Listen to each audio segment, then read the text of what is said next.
നമസ്കാരം. മലയാളി വാർത്തയിലേക്ക് സ്വാഗതം. കൊച്ചിയിൽ നിന്ന് ലാവോസിലേക്ക് മനുഷ്യക്കടത്ത് നടത്തിയ കേസിൽ പള്ളുരുത്തി സ്വദേശി അറസ്റ്റിൽ. പള്ളുരുത്തി സ്വദേശിയായ അഫ്സർ അഷ്റഫിനെയാണ് പോലീസ് അറസ്റ്റ് ചെയ്തത്.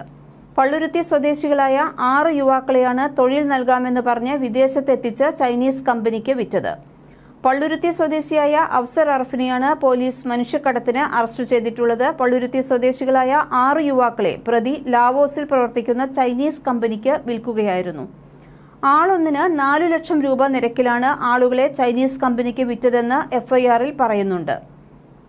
തട്ടിപ്പിനിരയായ യുവാക്കളെ ഭീഷണിപ്പെടുത്തി ഓൺലൈനിലൂടെ നിയമവിരുദ്ധ പ്രവൃത്തികൾ ചെയ്യിപ്പിച്ച ചൈനീസ് കമ്പനിയിലെ ജീവനക്കാർക്കെതിരെയും പോലീസ് കേസെടുത്തു. പള്ളുരുത്തിക്കാരായ 6 യുവാക്കളെയാണ് ലാവോസിൽ ജോലി വാങ്ങി നൽകാമെന്ന് പറഞ്ഞ് അഫ്സർ സമീപിക്കുന്നത്. 50,000 രൂപ വീതം വാങ്ങിയ ശേഷം ഇവരെ ലാവോസിൽ എത്തിച്ചു. അവിടെ ഓൺലൈൻ തട്ടിപ്പുകൾ നടത്തുന്ന യിങ്ലോങ് എന്ന ചൈനീസ് കമ്പനിക്ക് യുവാക്കളെ അഫ്സർ വിൽക്കുകയായിരുന്നു.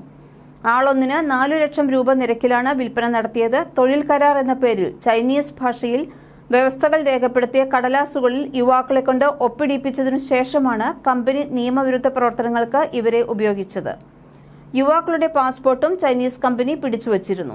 തുടർന്ന് യുവാക്കളെ കൊണ്ട് ഓൺലൈനിൽ നിർബന്ധിച്ച് സാമ്പത്തിക തട്ടിപ്പുകൾ നടത്തുകയായിരുന്നു. ഇന്ത്യക്കാരെ ചാറ്റിംഗ് ആപ്പുകളിലൂടെ ബന്ധപ്പെട്ട ശേഷം ഓൺലൈൻ ട്രേഡിംഗിന്റെ പേര് പറഞ്ഞാണ് കമ്പനി പണം തട്ടിയിരുന്നത്. രക്ഷപ്പെട്ട് നാട്ടിലെത്തിയ യുവാവ് നൽകിയ പരാതിയിലാണ് അഫ്സർ അഷ്റഫ് പിടിയിലാകുന്നത്. സംഘത്തിൽ കൂടുതൽ പേരുണ്ടെന്ന് പോലീസ് പറഞ്ഞു. ഇവർക്കായി അന്വേഷണം തുടരുകയാണ്. ചൈനീസ് കമ്പനിയിലെ ജീവനക്കാരായ സോങ്, ബോണി എന്നിവരടക്കം ചില ജീവനക്കാർക്കെതിരെയും പോലീസ് കേസെടുത്തിട്ടുണ്ട്.